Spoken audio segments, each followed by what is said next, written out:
Selamat pagi teman-teman. Assalamualaikum warahmatullahi wabarakatuh. Waalaikumsalam warahmatullahi wabarakatuh. Gimana kabarnya semua, sehat hari ini? Alhamdulillah sehat Bu. Ya, alhamdulillah. Sebelum mulai perkuliahan ASP ya, akuntansi sektor publik pada hari ini kita berdoa sesuai dengan agama dan keyakinan masing-masing. Berdoa kita silakan.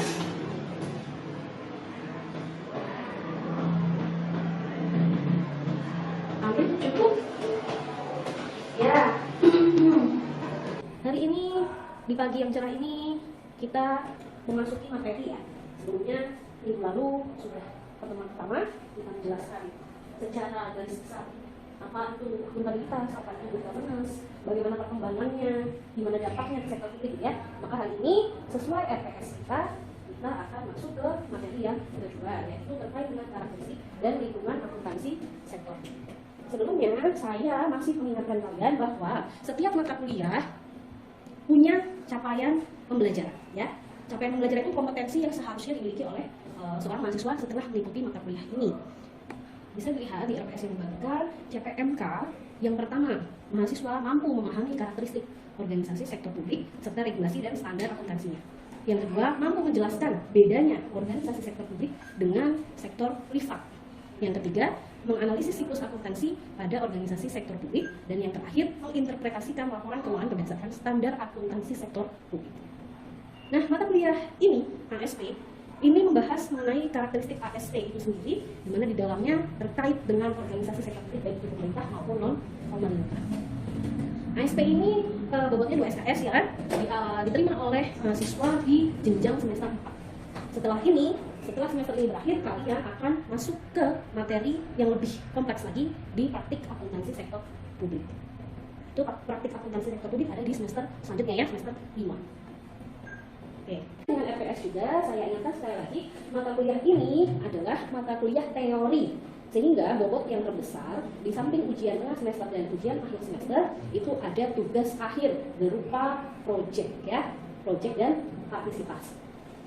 Bobotnya berapa Bu? Project dan partisipasi bobotnya 50%. UTS UAS masing-masing 20% dan tugas serta kuis masing-masing 5%.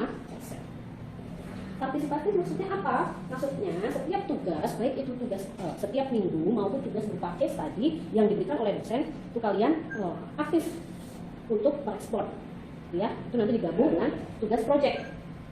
Jadi toolsnya atau teknik pembelajarannya kita tetap mengacu pada student center learning ya. Tetap harus mahasiswa itu berpartisipasi aktif dalam perkuliahan, ya.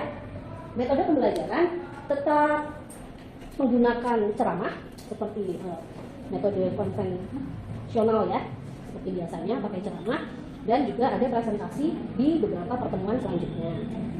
Setelah itu juga diperlukan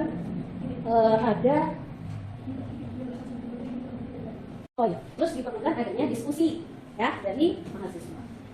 Dari mahasiswa supaya kalian juga bisa berbagi sharing-sharing ke teman-temannya untuk mengerjakan sebuah kasus maupun latihan soal.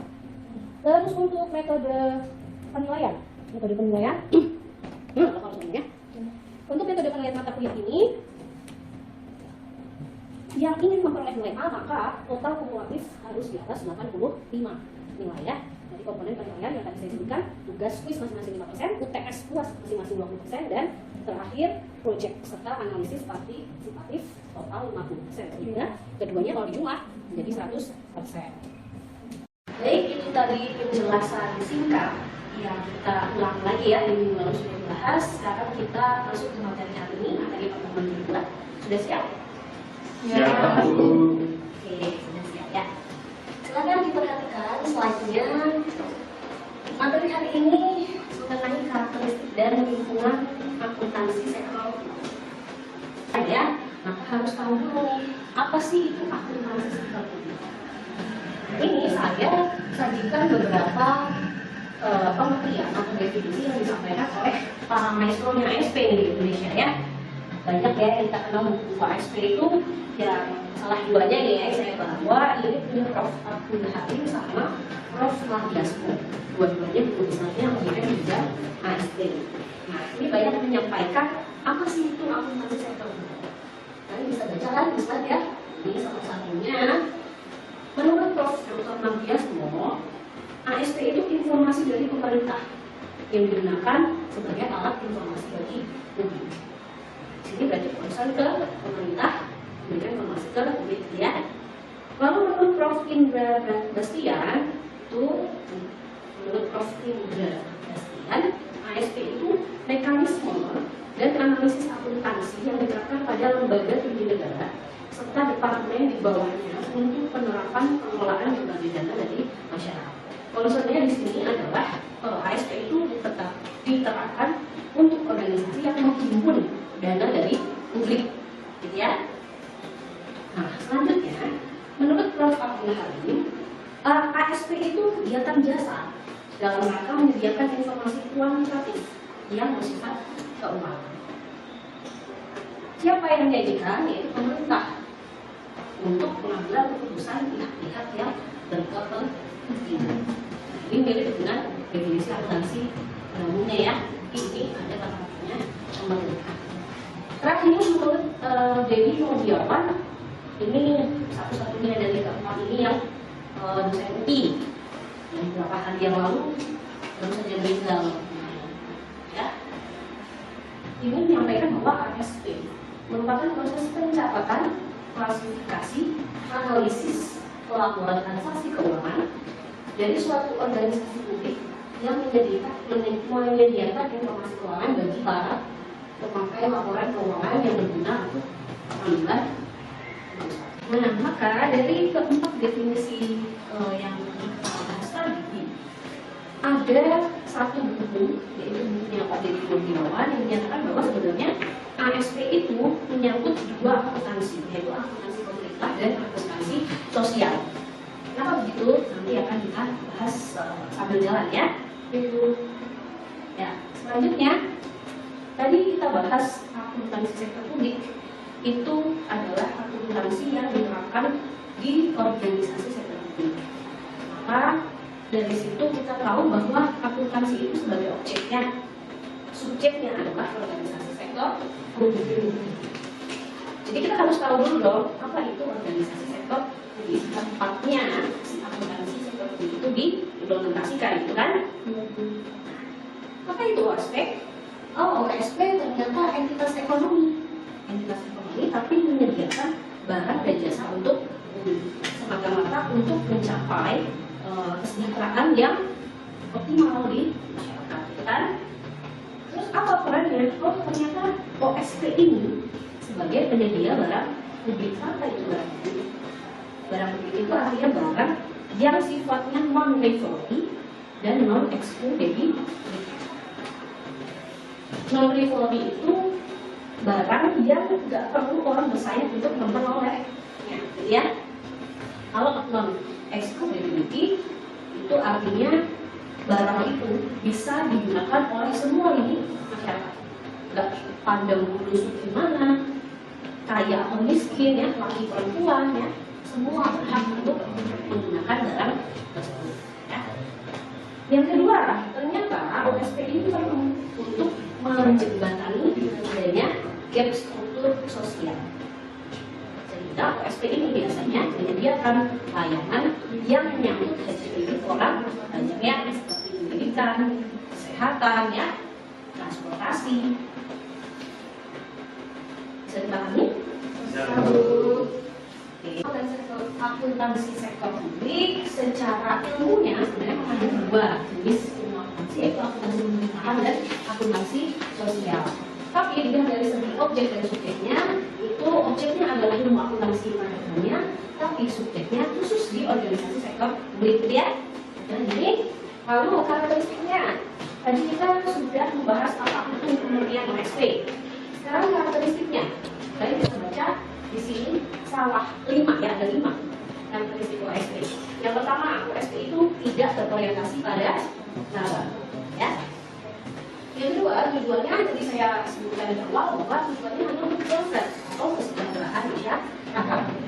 Yang ketiga, pemilikan sumber daya tidak dalam bentuk modal pemilik dan saham, ya kan? Kalau di perusahaan kan kita tahu ya, salah satu sumber utamanya kekayaan perusahaan ya dari ekuitas pemilik ya, bisa saham, bisa modal milik ya. Kalau di USP nggak ada ya.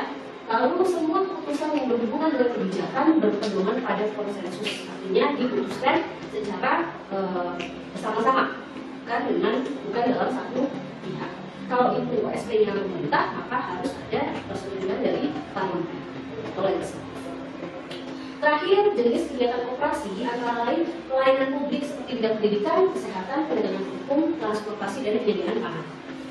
Sama ya, intinya bergerak di bidang-bidang krusial yang menyangkut hajat hidup orang banyak. Ada pertanyaan sampai di sini? Belum ada ya? Oke. Setelah banyak membahas tentang OSP, mestinya ada di benak kalian pertanyaan, lalu apa bedanya organisasi sektor bisnis kalau dibandingkan dengan OSP atau organisasi sektor bisnis? Ya, silakan dicermati beberapa kriteria yang menjadi poin-poin pembeda antara organisasi sektor bisnis dengan organisasi sektor privat atau komersil atau bisnis. Yang pertama, tujuannya jelas. Kalau bisnis, tujuannya adalah profit oriented ya. Kalau OSP, publik tidak profit oriented.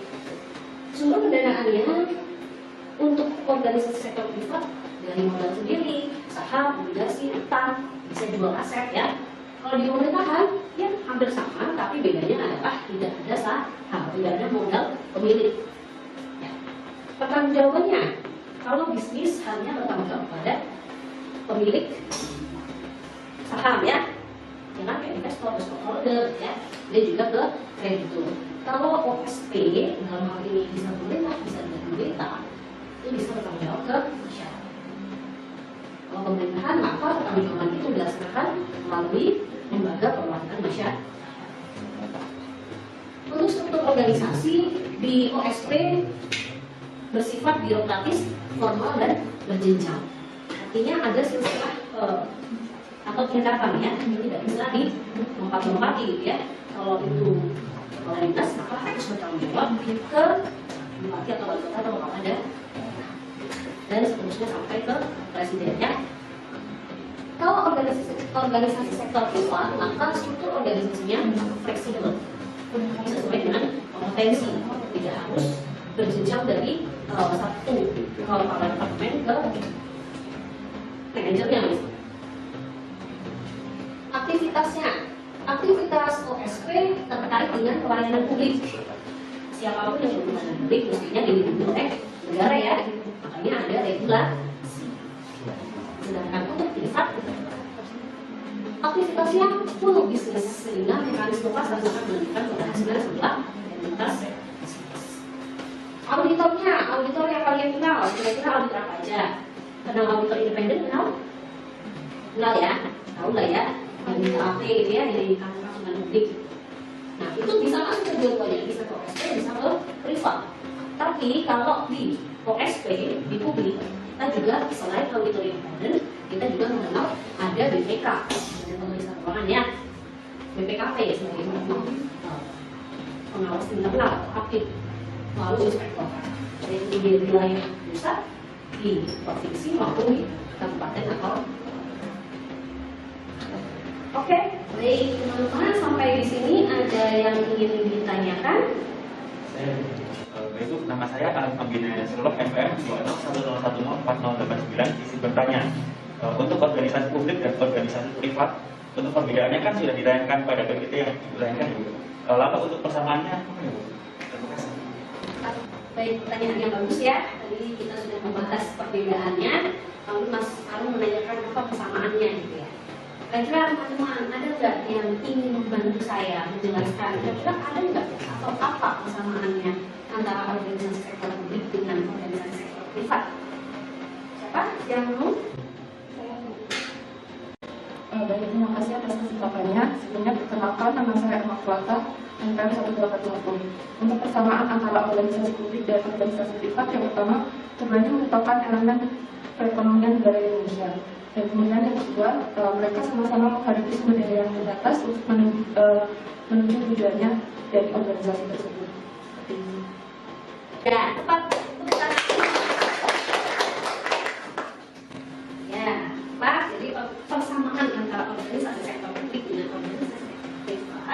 yang tadi disampaikan Mbak Emma ya, bahwa OSP dan privat atau bisnis itu sama-sama merupakan elemen dalam perekonomian nasional ya. Hal yang kedua, sama-sama menghadapi sumber daya yang terbatas atau kelangkaan sumber daya. Tapi ada ya, setiap organisasi menghadapi tantangan itu. Dan yang terakhir sebenarnya ada lagi bahwa OSP sama bisnis itu ada yang produknya sama. Jadi yang kita bahas menyajikan pendidikan, transportasi, kesehatan, ya kan? Itu kan nggak semuanya OSP yang punya kewenangan itu. Kan privat juga ada yang menyediakan produk yang sama, ya. Oke, kita ke slide selanjutnya. Maka setelah kita bahas pengertiannya, perbedaannya, kesamaannya antara OSP dengan privat atau bisnis, lalu kita belajar mengenai apa sih contoh dari OSP itu, ya. Jadi kalian bisa baca di slide bahwa ternyata OSP itu ya ada elemen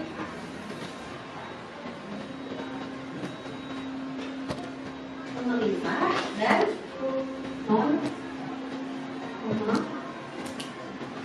pemerintah. Non pemerintah itu apa? Non pemerintah itu organisasi nirlaba. Ya, pernah tuh organisasi nirlaba? Pernah ya? Contohnya banyak ya. Organisasi nirlaba yang tidak dimiliki oleh pemerintah, contohnya yayasan, ya, ormas, LSM, organisasi agama, ya, bahkan organisasi internasional juga termasuk dalam organisasi nirlaba, ya. Kita tidak mencari laba. Terus kalau yang organisasi pemerintah ternyata bukan cuma pemerintahan aja seperti Pemprov, Pemprov bukan, tapi ternyata lembaga dan badan negara juga termasuk dalam OSP. Saya bayangkan, jadi kayak BPKP, tadi ya, OJK, bukan lembaga negara ya, BPJS, itu juga masuk dalam organisasi sektor publik yang komponen pemerintah. Ya.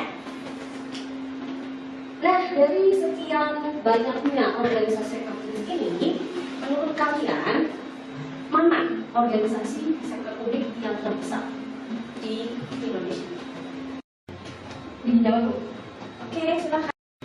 Baiklah, pertama saya Aprilia, saya anggota baru satu tahun angkat. Di sini saya menjawab bahwasanya organisasi sektor publik terbesar di Indonesia adalah pemerintah. Karena pemerintah merupakan memegang kekuasaan atau kewenangan tertinggi di antara organisasi sektor publik di Indonesia, dan pemerintah juga menghimpun dana terbesar atau tertinggi karena salah satu dari produk atau sumber dana dari masyarakat yaitu dari pajak. Pajak itu kan merupakan produk dari pemerintah, sehingga pemerintah menjadi organisasi sektor publik paling besar. Ya, tepuk dulu. Ya, tepat sekali ya Mbak Abdul ya. Tadi mencoba menjawab bahwa OSP, organisasi sektor publik yang terbesar adalah pemerintah. Alasannya kenapa? Karena di suatu teritori sebuah negara, pemerintah memiliki wewenang, dan karena di dalam suatu teritori sebuah negara, pemerintah ini memegang kekuasaan yang terbesar dan kewenangan yang terbesar untuk melakukan regulasi, ya kan, untuk menghimpun dana publik, ya, baik dari pajak maupun perpajakan, gitu ya. Sehingga memang OSP yang terbesar dan identik dengan ASP adalah pemerintah. Ya. Jadi tidak heran di buku-buku ASP itu lebih condong banyakkan membahas tentang pemerintah. Sehingga tidak heran bahwa banyak buku-buku literatur yang menjadi organisasi politik lebih fokus membahas ke pemerintah. Di samping pemerintah kita juga punya yang non-government organization, ya. Nanti saat kalian masuk ke semester 5, kalian akan memperoleh materi praktik langsung bagaimana mengerjakan akuntansi tapi di organisasi publik non-government. Ya, kita bahas di. Oke, saya kira cukup ya untuk pembahasan tentang organisasi sektor publik. Bisa kita beralih ke objeknya alias akuntansi sektor publiknya. Jadi di bagian ini kita sudah membahas tentang subjek. Sekarang kita bahas objek. Nah, akuntansi sektor publik. Bagaimana akuntansi yang dilakukan di organisasi sektor publik? tahap yang ada di pemerintah. Terus gimana kalau penerapannya di organisasi lembaga? Oh, ternyata tidak semua organisasi lembaga melewati semua siklus ini. Ya, ini adalah siklus akuntansi yang diterapkan di organisasi sektor publik pemerintah.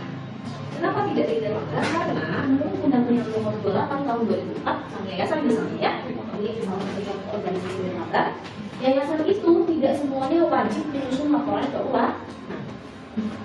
Ada kriteria tertentu, misalnya menerima sumbangan lebih dari 500 juta itu baru harus menyusun laporan keuangan.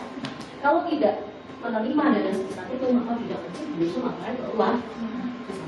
Atau punya aset di luar wakaf di atas 2 miliar, itu yayasan juga tidak perlu menyusun laporan keuangan kalau belum mencapai 2 miliar. Kalau sudah lebih dari 2 miliar baru wajib mencatat atau melaporkan laporan keuangan. Otomatis karena tidak wajib menyusun laporan keuangan, maka di tahap laporan tidak terjadi kan siklusnya kan berhenti kan di sini kan. Begitupun dengan siklus audit dan penanggung jawab untuk organisasi sektor publik non pemerintahan yang tidak wajib menyusun laporan keuangan hanya punya 4 tahap. Bisa dipahami? Bisa ya. Berkaitan dengan siklus akuntansi yang tadi kita bahas, OSP melekat dengan adanya regulasi. Sehingga di setiap tahap siklus akuntansi pasti ada regulasi yang terkait.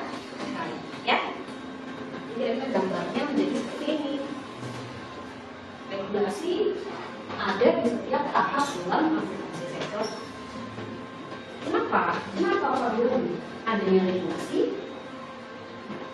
Karena di setiap tahap atau di setiap siklus itu pasti ada permasalahan yang ya, sehingga regulasi di sini diharapkan bisa mengatasi permasalahan itu sehingga tidak berdampak buruk terhadap setiap elemen siklus tersebut. Misalnya di perencanaan, apa kira-kira permasalahannya? Ada gap. Jadi pelayanan masyarakat itu ada yang baik, ada yang tidak baik, ya. Dampaknya apa? Masyarakat tidak puas semuanya, tidak puas, ada yang tidak puas, ya. Sehingga adanya regulasi membuat pemerintah atau organisasi penyedia jasa itu harus punya susunan skala prioritas, ya. Misalnya di daerah yang banyak terjadi penyakit stunting misalnya yang wanita, kaya prioritas daerah itu akan berbeda dengan daerah yang lain. Jadi daerah lain tidak terlalu concern ke situ. Dan seterusnya sampai dengan pertanggungjawaban ini terkait dengan penyebaran informasi. Dampak paling buruk adalah masyarakat kita menjadi sangat apatis, ya, tidak kenal dengan organisasi terpublik, terutama pemerintah. Sehingga tugasnya pemerintah dalam hal ini ya regulasi itu harus disusun supaya masyarakat bisa menerima informasi dengan tepat, cepat. Ada banyak sekali perbedaan, ya, kita bahas perbedaan. Dari mulai yang pertama, perbedaan akuntansi sektor publik dan akuntansi bisnis. Dilihat dari motif dan latar belakangnya. Kalau beda banget, kalau organisasi bisnis itu tujuannya adalah kekayaan, makmur, kehadiran, karena profit oriented. Tapi kalau organisasi sektor publik itu adalah welfare, kan, atau sejahtera. Gimana cara mencapai tujuannya? Untuk organisasi sektor publik melalui pelayanan. Sedangkan untuk organisasi sektor privat memaksimalkan laba, jelas ya, dengan berbagai macam strategi. Yang penting labanya optimal dan value perusahaan juga, ya. Itu untuk penjelasan materi hari ini. Selanjutnya saya akan memberikan tugas individu kalian. Silakan kalian coba untuk mengerjakannya secara individu. 2 pertanyaan dari saya, ya. Nah, lalu dikumpulkan hari ini malam sebelum jam 12 di media e-learning tidak atau EDUTA. Saya sudah siapkan grupnya. Berikutnya di pertemuan kedua ini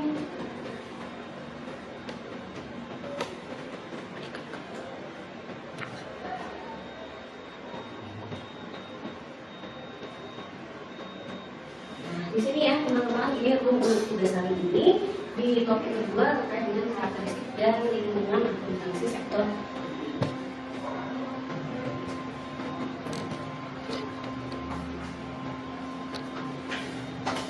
Ya, sebelum saya akhiri perkuliahan, adakah pertanyaan yang kalian tanyakan, baik itu terkait dengan materi hari ini maupun terkait dengan perkuliahan kita secara keseluruhan?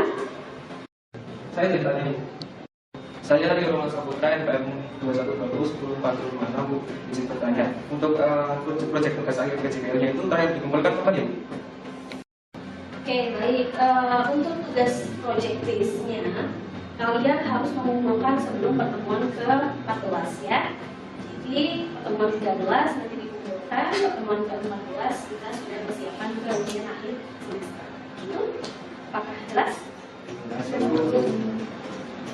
Oke, karena waktu kita sudah habis ya, sudah waktunya kita menutup perkuliahan di hari ini, maka saya akan menyampaikan beberapa kesimpulan dari apa yang sudah kita bahas ya. Jadi kesimpulan yang pertama, akuntansi sektor publik merupakan satu mekanisme atau teknik yang diterapkan khusus pada organisasi sektor publik. Yang kedua, ternyata organisasi sektor publik tidak hanya melulu tentang pemerintah ya, tetapi di dalamnya ada organisasi non-warga atau wirwarga. Dan yang terakhir, baik ASP, akuntansi sektor publik, maupun OSP atau organisasi sektor publik memiliki persamaan dan juga perbedaan jika dibandingkan dengan akuntansi maupun organisasi sektor publik.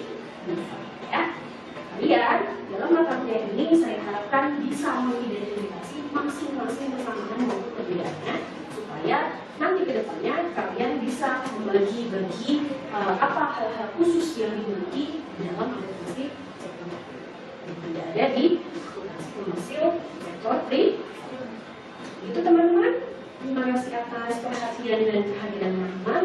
Saya ucapkan selamat belajar sampai ketemu di depan.